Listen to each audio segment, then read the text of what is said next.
함께 나누실 은혜의 말씀은 구약성경 열왕기하 4장 1절부터 7절까지의 말씀입니다. 구약성경 열왕기하 1절부터 7절까지의 말씀입니다.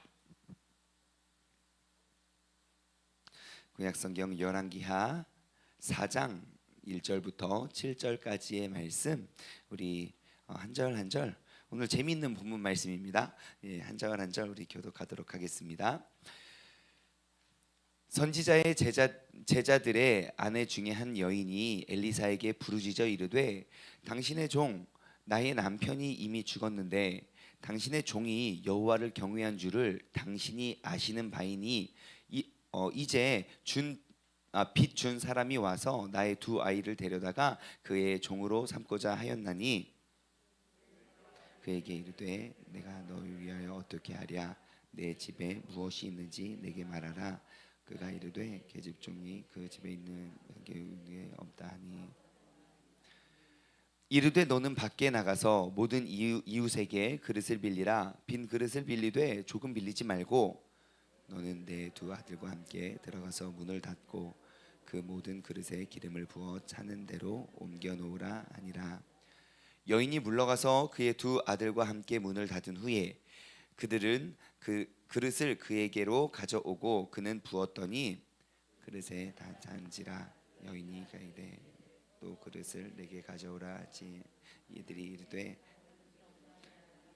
기름이 곧 그쳤더라. 함께 읽겠습니다. 그 여인이 하나님의 사람에게 나아가서 말하니 그가 이르되, 너는 가서 기름을 팔아 빚을 갚고 남은 것을 너와 내 두 아들이 생활하라 하였더라. 아멘, 아멘, 아멘. 네, 오늘도 주님 전에 찾아 나오신 여러분 모두를 주님의 이름으로 환영합니다. 우리 앞뒤 좌우 반갑게 인사하겠습니다. 환영합니다. 축복합니다. 혹시 지난 주일날 이름을 외우신 분이라면 이름을 꼭 불러가면서 누구누구 지사님, 권사님 환영합니다. 이름을 불러주는 건 참 좋은 것 같습니다. 열왕기하 1장부터 지금 8장까지는요. 열왕기하 1장부터 8장까지는 그 엘리사에 대한 그런 이제 초기 사역에 대한 내용들, 그리고 그 엘리사와 함께 있었던 보냈던 네 왕들에 대한 이야기가 쭉 이어지고 있고요. 그리고 4장에서 8장은 특히 이제 북이스라엘 여호람이 누군지 혹시 기억나십니까? 아합의 아들 여호람 시대에 엘리사의 그 이제 사역을 이게 좀 이제 주목하고 있는데요. 우리 1절부터 한번 말씀을 보시면 오늘 큰 은혜가 우리의 가운데 있길 소망합니다. 1절부터 보시면요, 선지자의 제자들의 아내 중에 한 명이, 그러니까 그 엘리야를 따르던 제자들, 그죠? 엘리야가 하늘로 승천하는 모습을 봤어요. 그리고 그 엘리사를 이제 따르는 그런 제자들 중에 한 명이 이렇게 찾아와요. 그래서 엘리사에게 부르짖어 이르되, 당신의 종 나의 남편이 이미 죽은 거 알잖아요. 당신의 종이, 그리고 또한 당신이 아는 건 뭡니까? 당신의 종이 여호와를 경외한 줄을 당신이 알고 있잖아요. 그런데 이런 일이 있네요. 이제 빚 준 사람이 와서 나의 두 아이를 데려다가 그의 종을 삼고자 하나이다. 지금 여러분 잘 아실 거예요. 그 당시에 과부가 되었다는 것, 그 사실만 가지고도 우리가 정상적인 생활을 하기가 얼마나 힘든지. 그 당시 과부는 정말 이제 버려지고 얻은 것 하나도 없고 뭐 남긴 것도 없고 가진 것도 없고 또 세상에 나가서 우리가 살아갈 수 있는 그러한 여력도 없는 그러한 존재인데, 지금 그 어려운 일이 어느 가정에 시작됐습니까? 주님을 따르는 엘리사의 종이라 그래요. 자, 여러분, 엘리사의 종, 그러니까 지금 여기 목회생도로 볼 수 있죠. 그러니까 요즘 말로 말하면 한 실습전도사 되는 것 같아요. 내가 이전에는 어떠한 삶을 살았는지 모르지만 아무튼 우리가 확실히 알 수 있는 건 이 남편은 주님의 길을 따르고자 내가 헌신하고 다짐하고 내 본성으로 살아가는 것이 아니라 하나님 말씀대로 순종하며 살아가려고 노력했던 사람입니다. 뿐만 아니라 그 사람이 또 얼마나 성실했냐면, 그가 진심으로 여호와를 경외한 줄을 엘리사가 충분히 알 수 있을 만큼 날라리 신학생이 아니라 완전 믿음 좋은 신학생이었었어요. 자, 그런데 문제는 무엇입니까? 그 믿음 좋은 그 젊은 생도생이 죽음을 맞이한 거예요. 아들 둘을 두고 죽음을 맞이했어요. 여러분, 이런 것들은 우리는 어떻게 받아들여야 됩니까? 우리가 주님을 열심히 믿고 따르면 내 삶에 내가 겪어야 할 어려움들이 자연스럽게 떠나가는 것이 정상 아닙니까? 그러면 이 사실을 맞는 이 여인은 어떻게 생각할까요? 지금 아들이 모르겠어요. 언제부터 그 엘리사를 따르는 생도가 됐는지 모르지만 그 두 명의 아들이 있는데 그 아들을 명령해서 야, 밖에 나가서 빈 그릇 좀 빌려와 라고 그 명령을 듣는 것 보니까 초등학생 이상은 되지 않았을까 싶어요. 나이대를. 그죠? 적어도 중학생은 돼야 그런 거 초등학교 요즘은 좀 고학년도 그런 걸 잘 하겠구나. 예, 아무튼 그 두 명의 자식들이 그런 것들을 다 수행할 만큼 나이도 제법 있고 내가 언제부터 따랐는지 모르지만 확실한 건 내가 주님을 경외함으로 주님의 말씀을 순종하며 살았던 그 사람에게 어려움 두 가지가 있어요. 그는 빚진 자였다는 것, 그러니까 재정적으로 해결이 되지 않았다는 것. 두 번째는 무엇입니까? 그 남편이 죽음을 맞이했다는 거예요. 그런데 너무너무 그때 율법적으로 따져보면요, 율법에 의하면 채무자가 빚을 갚지 못할 경우 또는 그의 자녀를 그러니까 그러니까 6년 동안 율법에 빚을 갚지 못하는 경우가 어떻게 되냐면 채무자 혹은 그의 자녀를 6년 동안 종으로 삼을 수 있는 율법이 있어요. 신명기 15장 12절에 나와 있는데요, 그 말씀에 의하면, 그 말씀대로라면 지금 이 사람의 재정난은 그냥 갑자기 폭망한 게 아닌 것 같아요. 그리고 그 빚을 가지고 빚 아니죠, 빚을 가지고 빚을 남겨두고 그 사람은 하나님께서 데려가시고, 이게 어떻게 된 일입니까?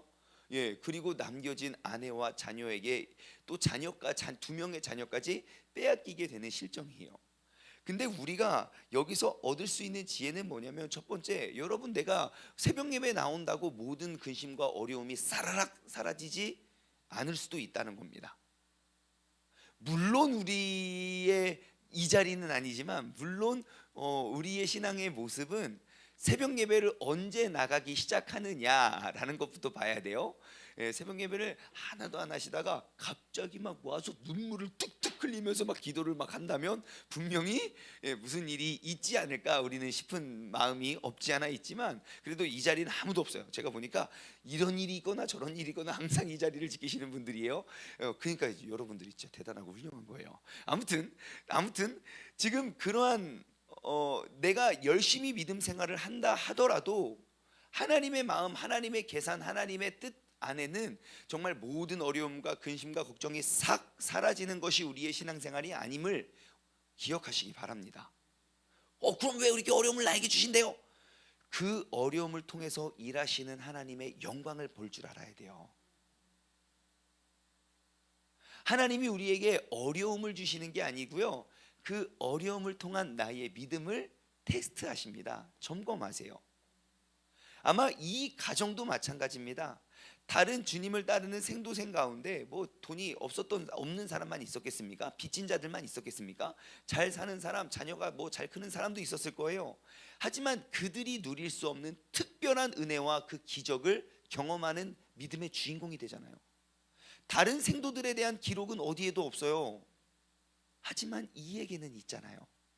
여러분, 내 삶에 내가 열심히 헌신하고 정말 주님이 아시잖아요. 내가 주님을 경외하고 얼마나 잘 따르는지 아시잖아요. 할지라도 내가 예상 못할, 상상 못할 어려움이 빵 나에게 주어졌을 때 하나님을 원망하거나 하나님을 의심하지 않는 믿음의 사람 되시길 바랍니다. 우리가 지금 이 1절 말씀, 정말 불쌍하고 안타까운 상황 속에서 얻을 수 있는 또 하나의 지혜는요, 바로 이 여인의 믿음이에요. 남편 믿음 좋은 게 아니라 여자가 믿음 더 좋아요. 왜냐? 여러분, 지금 이 말씀을 통해서 이 여자가 그러니까 처한 상황은 아시겠죠? 내가 과부가 됐고 두 명의 자녀가 있는데 빚 때문에 이 자녀가 뭐 경제 활동은 다 남편이 해야 되는데 남편이 자꾸 막 신학교에 다니고 저기만 쫓아다니니까 막 이거 너무 힘든 거 아닙니까? 예. 그래서 얼마나 원망스러워요. 내가 근데 너를 만나는 게 아니고 얘를 만났어야 되는데 그때 너 이렇게 신학교에 간다는 걸 내가 말렸어야 되는데 뭐 원망할 게 100가지 1000가지 뭐 많겠죠. 근데 오늘 본문 말씀 속에 이 여인이 원망하는 단어를 한번 찾아보십시오. 하나도 없습니다. 내게 주어진 일을 받아들이고 무엇합니까? 엘리사를 찾아가서 구해요. 여러분, 이것이 우리의 삶에 어려움을 겪었을 때 우리가 대처해야 할 모습입니다. 온갖 원망들 다 늘어놓고 그래도 뭐 들어주는 사람 없으니까 하나님께 나와 부르짖는 것이 아니고요. 나에게 어려움이 땅 터졌을 때 내가 이해하지 못하고 내가 내 머릿속으로 내가 이렇게 납득할 수 없는 어려움이 팡 터졌을 때 우리는 원망보다 주님 앞에 나와 기도를 해야 된다는 거예요. 정말 대단하더라고요. 이 여자의 믿음이. 앞으로 살아갈 나날들이 하루하루가 정말 절망적이었을 것인데 내가 원망하고 내가 당신의 남편이 이미 죽었는데 당신 요월의 경륜을 아신 바이다, 이게 아니에요. 지금 나에게 이러한 일이 벌어지고 있어요. 어떻게 하면 좋을까요? 하나님, 왜 나한테 이렇게 내가 기도도 열심히 하고 내가 요즘 특별히 새벽 기도를 하고 막 근데 나한테 이렇게 어려워. 우리 자녀가 대학에 털썩 붙어야 되는 거 아닙니까? 기도도 안 하는 사람은 철썩 붙고 우리는 왜 안 붙고 하나님 어떻게 나한테 그럴 수가 있냐고. 아니요, 그럴 수 있어요. 이럴 수 있어요. 충분히 그럴 수 있어요. 여러분, 내가 생각하지 못한 나의 계산법대로의 환경이 아닐지라도 항상 주님 앞에 나와서 우리가 주님께 묻고 그 말씀에 순종할 수 있는 믿음의 사람이 될 줄 믿습니다. 그 밑에 그래요, 엘리사가 이제 이야기합니다. 야, 내가 너를 위해 어떻게 했냐. 엘리사가 봐도 너무너무 힘들고 불쌍한 거예요. 그래서 내가 너를 위해 어떻게 하여야 할까? 그러니까 물어봐요. 너의 집에 무엇이 있는지 내게 말하여라. 그래요. 엘리사가 묻는 건, 요구하는 건 무엇입니까? 너가 잃어버린 것이 무엇이냐를 묻지 않아요. 아직 남겨진 것이 무엇인가를 물어요. 왜 물었을까요? 그 남겨진 것이 또 다른 기적의 주인공, 또 다른 기적의 도구가 될 수 있기 때문이죠. 만약에 이 여자가, 아무튼 뭐 본문 내용은 그렇습니다. 저희 마지막 기름병 하나가 남았습니다. 기름병? 야, 그럼 동네에 있는 모든 기름병 다 빌려와. 조금 빌리지 말고 많이 빌려와 라고 이야기를 해요. 그리고 그 여자와 그 자녀들은 또 가서 두 아들들과 함께, 그러니까 세 명은요 동네방네 돌아다니면서 기름병 있어요? 기름병 있어요? 기름병 있어요? 기름병 있어요? 기름병 있어요? 계속 물어보고 다녔을 거예요. 그것들을 다 모았죠. 근데 만약에 여러분, 이것이 뭐 기름병의 의미를 우리가 부여하지 말고, 예를 들어 밀가루가 한 포대 있습니다. 그러면 아마 동네에 있는 밀가루통 다 빌려오라고 했을 거예요. 우리 집에 모든 것이 없고 그냥 쌀 한 줌 있습니다. 그러면 주변에 있는 쌀통 다 빌려오라고 했을 거예요. 중요한 건 무엇입니까? 우리가 이러한 어려움을 극복하는 방법은요, 내가 잃어버린 것에 집중하는 것이 아니라 남겨진 것에 집중하는 거예요. 아직 나에게 무엇이 남아 있는가? 아직 나에게 무엇이 남겨져 있는가? 여러분, 항상 내가 잃어버린 모든 것들, 가장 중요한 것을 잃어버린 상황 속에서도 남겨진 그 작은 것에 여러분 집중할 때 하나님이 그를 통하여 능히 일하실 줄 믿습니다. 그래서 이제 남겨진 것을 바라봅니다. 여러분, 마지막 남겨진 것, 그것을 엘리사는 요구해요. 마지막 남겨진 그것.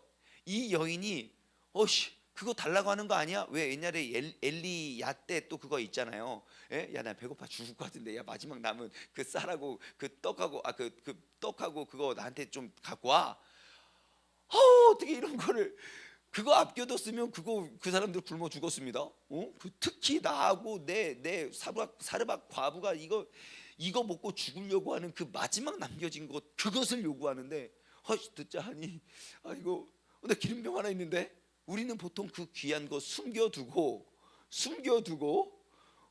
다른 거 이게 내거나. 여러분, 하나님 다 아십니다. 가장 귀중한 게 무엇인지, 남겨진 게 무엇인지.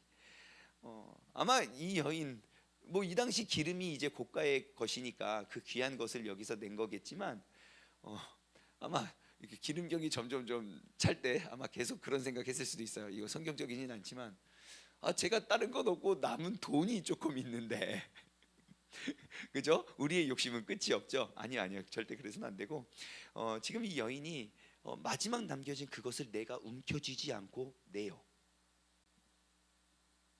너에게 마지막 남겨진 것이 무엇이냐? 제게 지금 마지막 남겨진 가장 귀한 것, 즉 돈이 될 만한 거는 기름병 하나밖에 없습니다. 빚을 진 상황 속에서 모든 것들은 다 빼앗겼고, 아니 지금 자녀까지 빼앗길 판국에 무슨 뭐가 남아 있겠습니까? 근데 그 남겨진 하나, 마지막 남겨진 한 병의 기름병을 주님 앞에 낼 때 이러한 놀라운 기적과 역사가 일어나게 되는 줄 믿습니다. 여러분, 그러면 우리의 삶 속에 내가 모든 걸 잃어버렸다고 생각하는 그때, 여러분, 잃어버린 게 큰 게 아니라 남겨진 것으로 앞으로 이루어갈 능력이 훨씬 큼을 기억하시기 바랍니다. 그러니 잃어버린 것에 집중하지 말고요, 남겨진 것에 하나님의 소망을 품고 하나님께 더욱더 찾아 나와 묻고 의뢰할 수 있는 믿음의 사람 되시길 바랍니다. 자, 여러분, 기적의 시작과 끝, 그것은 바로 순종입니다.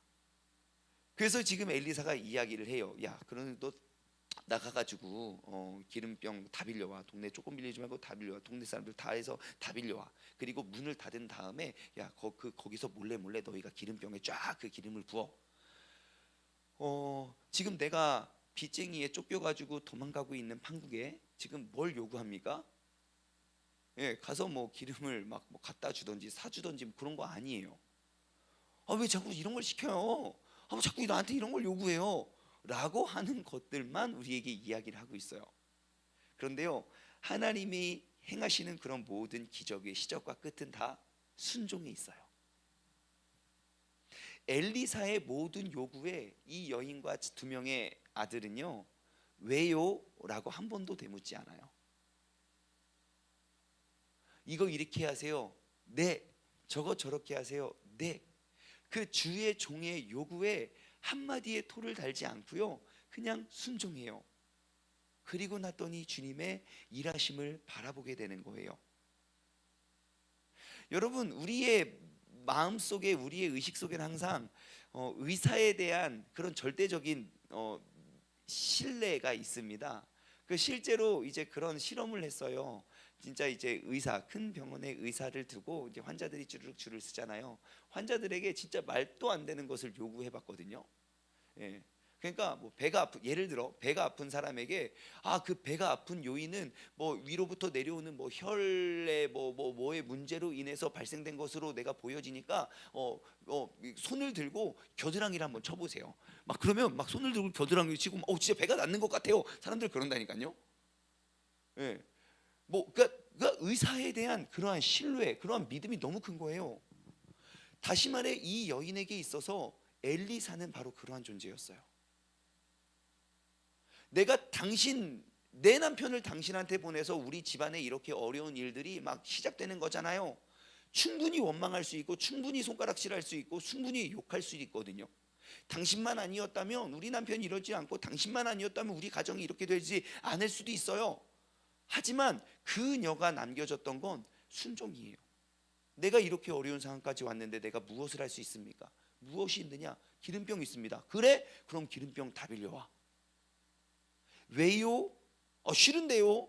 안 되겠어요. 왜요? 아닙니다. 무조건 주님께 순종하며 나아왔던 그 자세가 그 모든 기적을 이루게 되죠. 그래서 어떻게 됩니까? 5절과 6절 볼까요? 여인이 물러가서 그의 두 아들과 함께 문을 닫은 다음에 시킨 대로 다 순종해요. 그들은 그릇을 그에게 가져오고 그리고 계속 붓기 시작합니다. 근데 그릇이 다 찬지라 여인이 아들에게 이르되 또 그릇을 내게로 가져오라 하니 아들이 이르되 이제 다른 그릇은 없나이다 라고 말하니까 기름이 곧 그치니라 그래요. 여러분, 그 기적이 언제까지 언제 맞춰집니까? 예, 내가 준비한 기름이 맞춰졌을 때, 다시 말해 내 믿음의 크기에 의해서 하나님은 역사하신다는 겁니다. 아니, 기름을 주실 거면, 그 기름이 계속 나올 거면 하나님께서 그냥 부어주시면 될 거 아닙니까? 근데 하나님이 물으시잖아요. 너에게 남겨져 있는 것이 무엇이냐고. 그때 이 여인은 내가 가장 귀한 것을 가지고 왔고 그 가장 귀한 것이 이렇게 증폭이 된 거예요. 그 여의 믿음인 거예요. 내가 그거 숨겨놓고 예를 들어 뭐 값비싼 기름병을 그냥 숨겨놓고 내가 그냥 값싼 다른 물건을 대했으면 아마 그거를 통해서 역사했을 거예요. 그러면 그거 내내 마음속으로 뭐라고 하겠습니까? 아, 더 좋은 게 있었는데, 더 좋은 게 있었는데, 더 좋은 게 있었는데, 더 좋은 게 있었는데, 아, 내가 인생에 그때 그 기회를 놓쳐가지고 내가 이렇게 한다고 계속 후회할 거 아닙니까? 근데 이 여인에게는 그런 미련이 없을 거예요. 왜냐? 가장 좋은 걸 드렸거든요. 근데 그 가장 좋은 게 이렇게 많아졌거든요. 그런데 그 좋은 게 이렇게 많아진 그 배경은, 그 능력의 한계치는 어디입니까? 바로 이 여인의 이 가정의 믿음이었어요. 여러분, 하나님께서는 우리에게 그런 믿음을 요구하실 때가 항상 있습니다. 내 믿음의 크기만큼 하나님은 나를 통해서 역사하실 거거든요. 그리고 하나님은 내 믿음의 크기를 키우기 위해서 나에게 이러한 시험과 환난과 역경과 어려움을 주신다는 겁니다. 여러분, 나에게 어려운 일이 빵 터졌습니까? 그럼 그때는 내 믿음의 기름병을 준비할 때예요. 아마 이 자녀들에게 더욱더 큰 믿음이 있었다면 기름병만 빌렸겠습니까? 똑똑똑, 기름병 있습니까? 아니야, 그 빌려왔잖아. 아, 그럼 좀 다른 통도 좀 줘봐봐요. 좀 뭐 김치통 없어요? 김치통. 막 말통 없어요? 말통. 아마 믿음이 있었다면 어떻게 진행될지는 몰라요. 그냥 갖고 오라니까 갖고 오는 거예요. 정말 기름병만 갖고 와야 되나? 아니요, 다른 것 요구하는 대로. 아니, 기름병 있다가 갑자기 큰 통이 있어요. 하나님이 보시다가 야, 그거 좀 너무하지 않냐? 하고 기름을 거기서 멈추시겠어요? 절대 그렇지 않아요. 준비해온 모든 통을 다 채워주실 거예요. 그러면 하나님께서는 준비하고 필요한 때에 하나님의 능력과 역사가 이루어지는 줄 믿습니다. 제가 요즘에 되게 신기하고 재밌는 일들을 겪습니다. 정말 아직도 믿겨지지가 않고 앞으로 어떻게 될지 지금도 모르겠지만 여러분, 오늘 오후 2시에 저 라디오 생방송 나갑니다. 꼭 들어주시고 유튜브에 오셔가지고 댓글 남겨주시고 목사님 멋있어요 할렐루야 막 그럼 제가 그런 거 할 건데 모르겠어, 어떻게 진행될지 모르겠어요. 근데 요즘에 어젯밤에 또 재밌는 일이 있었어요. 어제 저녁 식사를 이렇게 하는데 갑자기 또 극동방송국에서 문자가 온 거예요. 거기서 문자가 오면 되게 늘 설레요. 문자가 왔는데 뭐라고 하냐면, 목사님 주일 설교 시작부터 끝날 때까지, 그러니까 찬양부터 성령부터 축도까지 하는 그런 설교를 한 편 보내달래요. 그러면서 하는 말이, 극동방송에서 주일 낮 11시에 방송 나가는 그러니까 라디오로 예배 드린 사람을 위해서 그 모든 순서대로 예배를 드리는데 거기다가 목사님 설교를 냈으면 좋겠다고.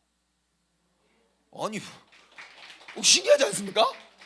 아니, 가만히 있는데 갑자기 설교하러 오라 그러고요. 가만히 있는데 라디오 출연하라 그래서 이따가 제가 요나서 설교할 건데요. 요나서 설교를 랩으로 만들었습니다. 그래서 그거 다 하고 저 랩 설교 하려고요. 일주일에 한 편씩 랩 설교 한번 해보려고요. 가만히 있는데 가서 그거 하라 그러고요. 또 가만히 있는데 또 설교 내보내준다 그러고요. 아니, 원래 돈을 들고 그거 가지고 가야 해주거든요. 근데 가만히 있는데 막 해준대요. 너무너무 신기한 거예요. 네, 근데 딱 마음속에 드는 생각이 그거예요. 기름병. 저는 항상 원래 나 언제 뜨지? 맨날 그 고민했었거든요. 옛날에 제가 2년 차 때까지, 우리 창립 2주년 때까지만 해도 이제 나 됐는데, 나 이렇게 갈 때가 됐는데, 근데 그때까지만 해도 그랬거든요. 근데 남편도 잃고 빚쟁이가 쫓아오고 내 자녀를 요구하는 순간까지 오니까 하나님께서 야, 너 잘 참았다, 야, 야 이제 내가 너 쓸게 하고 부르는 기분이에요. 그래서 어떻게 내가 감당 못하겠어요가 아니라 이날이 올 줄 알았습니다 하고 막 한번 가보려고요.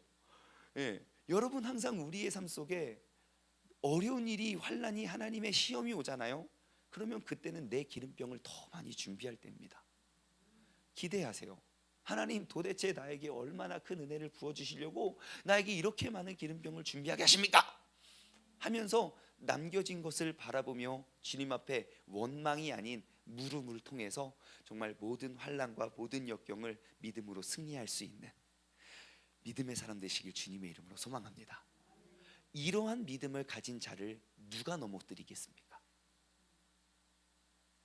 여러분, 이러한 역경과 이러한 환난을 원망 대신 감사로 이렇게 살아가는 사람들을 누가 감당해내겠습니까? 세상이 감당 못할 그러한 믿음의 사람, 이 자리에 있는 여러분 모두가 되시길 주님의 이름으로 간절히 소망합니다. 기도하겠습니다. 하나님 아버지 감사합니다. 주님께서 이 새벽에 우리를 부르신 것은 아버지 하나님, 우리가 주님께 기도하면 할수록 더욱더 많은 재산이 늘어나고 더욱더 내 남편은 승승장구하고 내 자녀에게 좋은 일들만 가득하기를 기대하면서 우리가 나온 것이 아님을 고백합니다. 설령 우리가 이 새벽부터 일어나 주님의 말씀을 듣는 것이 나에게는 큰 어려움이고 나에게는 큰 도전일지 몰라도 하지만 이렇게 나오는 것이 모든 근심은 떠나가고 감사의 제목만 맺혀지는 열매를 구하는 것이 아니라 모두가 근심이라 말하는 그것까지도 나에게는 기적의 도구이고 축복의 통로임을 바라볼 수 있는 믿음의 사람이 되기 위하여 우리가 이 자리에 나왔음을 고백합니다.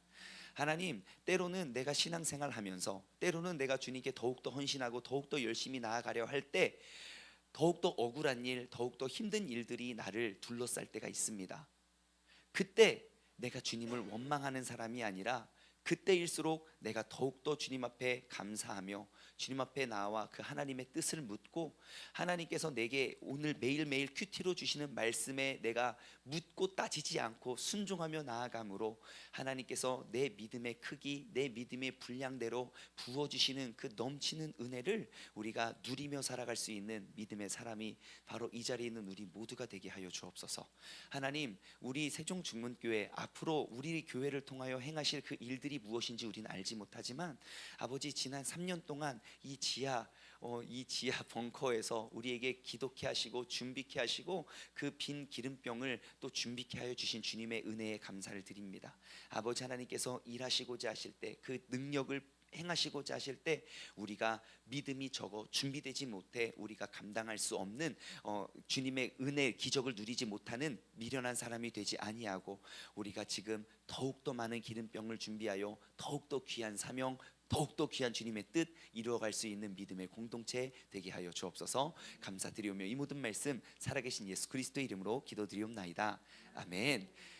다 같이 두 손을 번쩍 들고 주님의 이름 3번 힘차게 부르짖고 합심하여 기도할 때 내게 남겨진 것은 무엇입니까? 그 남겨진 것을 바라보며 주님께서 행하실 그 소중한 일들을 기대하며 나아가길 소망합니다. 기도하겠습니다. 주여